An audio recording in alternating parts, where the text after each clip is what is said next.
Hey everyone, we're here today checking out the demon slaying action in NeverDead. I'm Carolyn, I'm here with Sterling. Hi there. And Sophia. Hey. Yay. So we're checking out the latest demo. Let's see, how familiar are you guys with this game? Somewhat. I heard about it at E3. I know that Konami's the publisher, Rebellion's the dev on it. Yeah. That's about all I know too, and that you can dismember yourself, clearly. Yeah, I think that's the main selling point of the game. So right now we're seeing Bryce, the protagonist. He's an immortal demon hunter, and he can detach his head to solve various puzzles, it seems like. And you just roll. Yeah, I love the rolling mechanics. It really feels like you're actually rolling a head, like it's not just like a spherical ball. His hair and everything, his nose, all his features get in the way. The imperfections of the oval. And I love the like purple guts. I feel like we're on like kind of like low gore mode sometimes in this game. Like it's kind of it has a weird balance of really gory moments and then water. where Water. Yeah, it looks like we're on like sweat mode in Mortal Kombat or something. Like, but there is plenty of gore still. But so yeah, he started off as a human. The backstory goes, but he went after a demon that was too big. He got a little cocky, a little arrogant. Went after this demon that was a little too big for him to take on, and that demon killed his wife and then punished him. Well, that was punishment enough, I suppose, but sentenced him to immortality so he could think about what he had done. And so he's working for some demon hunting agency, and he's got a partner, Arcadia. She's kind of the AI partner in the game. You'll see her pop in and out, but she's mortal, so you kind of gotta keep an eye on her. Yeah, keep an eye on her, watch her back. As you're saying that, there you go. As his arms go flying everywhere. So yeah, you can roll to recover your body parts. Uh-oh. And even though he's immortal, there's still a couple ways you can get game over. You game over if she dies, if she goes down and you don't revive her quickly enough, or if his head gets detached and one of those monsters eat his head, he'll be sentenced to a I guess eternity inside the stomach of that nasty demon. Ew. So it's a Sarlacc pit that adds insult to injury. Yes, exactly. There's like a little mini game so you can get out of it. Yeah, it's that little timing rhythm game that's actually quite tough. I think right now he's one leg hopping around. Oh. For an immortal, he's surprisingly fragile. He like busts apart if you like look at him the wrong way. He just disassembles when he gets swiped. It doesn't help that those demons, they're called spoons, have huge like blades that they use to decapitate him. So that's not really helping matters. matters. And those small gremlin things are the ones that try to eat his head? Yeah, and those, they don't actually do damage to you when you're whole. They just kind of wait around. And they're particularly annoying because they're smart enough to like wait by his body because they know that you need to reassemble yourself. So that can get pretty annoying. But let's see. Oh, he's got to go after that womb over there in the corner. There's levels where the enemies just keep respawning it if you don't go after that. Wait, it's called a womb? I think it's called a womb. Because that totally makes sense. The other guys are called spoons. Yeah. It all rhymes. I love the cute names. Did I say those? I haven't seen a puppy in a couple seconds, but there's also puppies that are like little dogs. And you're getting XP as you go, too. Yeah, so there's two ways to collect XP. By killing enemies and then also by collecting little red collectibles throughout the game. Earns you XP, and then with the XP you can equip upgrades to Bryce, like, you know, better gun power, better melee power, better rolling mechanics. Better rolling mechanics for the head. There's like a high jump. Oh, so that's what happens when you don't pass the mini game. I feel like the checkpoints are pretty good in this game, though. I never got kicked back too far. I love how he just keeps going when his arms are gone. Those are the puppies, yeah. Oh, yeah, so he's also got this sword. I found that the melee attacks were quite useful. Probably his most useful attack in this demo. But yeah, you can hit triangle to go into sword mode, and then just move the right stick to swing your sword around. And there's certain enemies that are more vulnerable to sword attacks as opposed to the gun attacks. But the guns I found were really useful for. There's a lot of destructible. Like, all the environments in this game are destructible. Oh my god, he's breakdancing. Oh my god, no! He's totally breakdancing on his limbs. That is really bizarre. Yeah, it's pretty easy to get stuck on debris when you're How do you roll with a leg and an arm attached? Yeah. But so if you can't get back to your body like that, you can also just regenerate your entire body after a couple seconds. There's that demon eye in the lower right corner of the screen will pop up when you're decapitated or missing limbs, and you can just hit L3 I see. to regrow your entire body or whatever limbs you're missing. Oh, so once it glows, you're eligible. Yeah, exactly. To regen. Yeah, so right now we could click L3 and he would grow that arm back, which is really handy sometimes. Yeah, so but it's also difficult because it takes a couple seconds, and when you're under like heavy attack, like we are now, sometimes you just don't have time to wait that long. Now, in terms of camera, I mean, it seems like the camera's a little bit fudgy once he's in head roll mode versus action mode. Yeah, I really struggle with this camera, especially when he's in head mode. It's kind of all over the place sometimes. Not quite as smooth as Katamari then. Yeah, no, unfortunately not.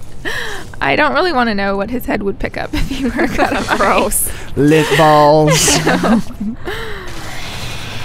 Oh no, there's a Swordpig. Oh, is this the boss fight of the... Yeah. I don't think we're quite there yet. He's kind of teasing us. I think here's another electricity-based puzzle. I think we've got to go over to that that glowing fuse box over there after we're done testing out the controls. The controls. Yeah. Yeah. The destructible environments aren't just for show either. Like you can also use the the falling debris and stuff to do enemy damage as well, which is kind of cool. And that's another thing you can upgrade if you want to. The amount of damage debris does to enemies. Okay. It's nice elevator music. So he's electrified. So electricity plays a role in. I guess so. He exploded himself in the other one, and in this one he used electricity to start the elevator. Yeah. So I think a big part of like his immortality plays a big part in the gameplay, and I think he'll take a lot of abuse to do things to progress the game. Like we just saw him becoming electrified to power up the elevator, and there's other times where you can actually light yourself on fire. And uh-oh. Sounds totally sick, twisted, and hilarious. Hilarious. Oh no. So he can set himself on fire and like set other enemies on fire? Yeah, you can set other enemies on fire. You'll also gain fire bullets when you're on fire. Oh, nice. And then sometimes what I thought was pretty clever was if it's a dark room, you can set yourself on fire and actually use yourself as like a literal human torch to see where you're going. Right. Oh my gosh, that's like a boss battle. Yeah. Oh, no. Wait, no arms and no legs. Does he have the crawl by his chin and his nose animation? And then those guys won't just eat your head; they'll eat your limbs too, so that to force you to regenerate. Oh, I see. Right, and you're on that time limit to regenerate. Yeah, which is quite inconvenient when there is a huge boss trying to get at you. And you can like throw your limbs, right? Like detach. You can, yeah. So you can rip off your own arms and head and throw them at things.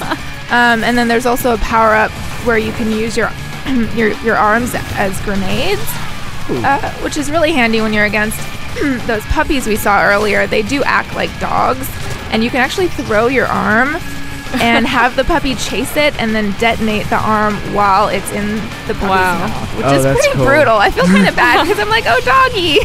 No, doggy. But, you know, do what you got to do to survive, I guess. So this is the Swordpig. Yeah, the Swordpig, so...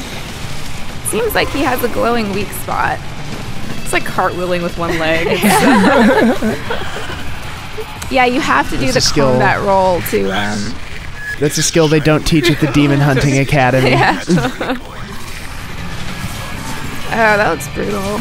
So the game definitely indicates to you, hey, just in case you hadn't noticed. Kick it in the butt. Attack its glowing butt point. I think he's kind of cute. He reminds me of like a pinata from Viva Pinata. A little bit, yeah, the colors and... I always wonder on these bosses too, like, is he the last of his kind? Like, are we... Are you making the Swordpig extinct? Yeah. I feel like the world will be a little bit less interesting with without the sword demon pig. sword pig. Oh, hey. I'm sure Demon Swordpig would make a delicious roast. Pork chop. Exactly, that's why you're attacking pork butt. That charge attack is pretty brutal. Yeah, it seems pretty hard to dodge there. Yeah. Oh, but dodged it there. Shiny rear end. Alright, shiny rear end. That's the weak point. Just in case you hadn't noticed. And I mentioned it 3 times. At least you won't have any problems figuring out what it is you need to do. Oh. Yikes. So this is Round 2. Second phase. Yeah. Thanks, Arcadia. Question is, does Swordpig have the 3-tiered Zelda structure? Yeah. Is Arcadia even doing any damage at this point? Probably not. I don't think, from what I've seen so far, the guns don't do a lot of damage against enemies. Like, I mostly use the guns to destroy environmental stuff. But I think later on you get better guns. And you can toggle your guns with the D-pad. He dual wields, so you have 2 guns at any given time. Ooh. Oh. Oh. No. All right. All right, trying it again. Already lost an arm. Hey, off to a great start. Yeah. So, I mean, looking at it, gameplay-wise, it reminds me a little bit of Devil May Cry. Are there any other games that it really that it really evokes, like artistically, gameplay-wise? Artistically, well, artistically might be a strong word, but style-wise, aesthetically, it does kind of remind me of Shadows of the Damned. I think they're kind of going for that same humor angle of like kind of an anti-hero, and it seems like Bryce and Arcadia, they aren't, even though they're partners, they're not really friends, they kind of have a banter back and forth, and I just get that kind of like not lowbrow humor approach, but not taking itself too seriously, I guess. Yeah. I guess you can't, since you're rolling around as a yeah, head. Exactly. Yeah. And how do the controls feel? Like, do you like the way the sword controls? Because you are using the analog stick to swing. Yeah, I feel like the sword works fairly well because there's a targeting system. If you hold L1, you can target, although you can't target his butt, which kind of sucks. This is a hard game to get a good read on by only playing it for like an hour or 2, because the controls are really complicated because there's so much you can do. Like, you can tear off your left arm, you can tear off your right arm, you can throw your arms individually, you can detonate them individually, you can rip off your own head and throw it. You know, you're dual wielding, you've got the sword, you've got the combat roll, you can jump, there's a lot of stuff, you can regenerate. There's a lot of stuff going on, and it just takes a while to get acclimated to all of that. But yeah, I don't feel like it's as smooth as, like, say, a Devil May Cry game. Like, you can't just, toggling between your guns and your sword. It takes a second. But yeah, what would you say, Sterling?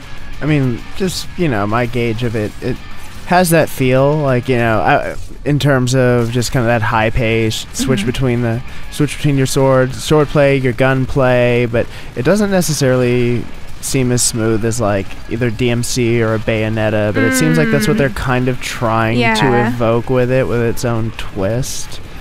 But yeah, the camera seems like it's not really working with you as much as you working around you. I mean, I guess it's something you could toggle in the options mode, but defaulting, it seems. Yeah, part of the thing too is that this is kind of a limited demo. Like, we don't really have the options that you'll probably have in the full game to adjust things like the camera. But like in this demo, the camera does feel a bit slow. I have trouble getting it to keep up with the action sometimes. Yeah, as Oh no, mercies, roll you're away. stuck in a corner there. But yeah, it definitely doesn't feel as, technical as something like, say, Bayonetta. Almost dead. Definitely not. Even though it is a rather complicated Hey, game to shiny pick up. rear Oh end. gosh, yeah, we got it. Just keep firing. Yeah. But it definitely doesn't feel as, hardcore, despite the involved control scheme. So the combat system doesn't really, from what you've played, it doesn't seem to offer necessarily the same levels of depth that you would see compared to either of those games I mentioned. Yeah. But by the same token, it's also not as punishing, I don't think. Okay. Like for example, the makes sense. ammo is super plentiful. Like we never had any issue running out of ammo or having a crazy checkpoint. The checkpoints are quite good, at least. And the fact that he doesn't really take damage so much as fly apart every time. Deal with it. Yeah, he deals. So there's plenty of ammo pickups, I'm guessing. Yeah, all over the place yeah. for this spawn. Wow. Yeah, and he starts with so much ammo anyway that it's not usually a problem. He's picking up XP. Oh yeah. Oh duh. Hello. Oh, R.I.P. Swordpig. Actually, that's what made me think of Lost Planet. That's what it was evoking for me. The core.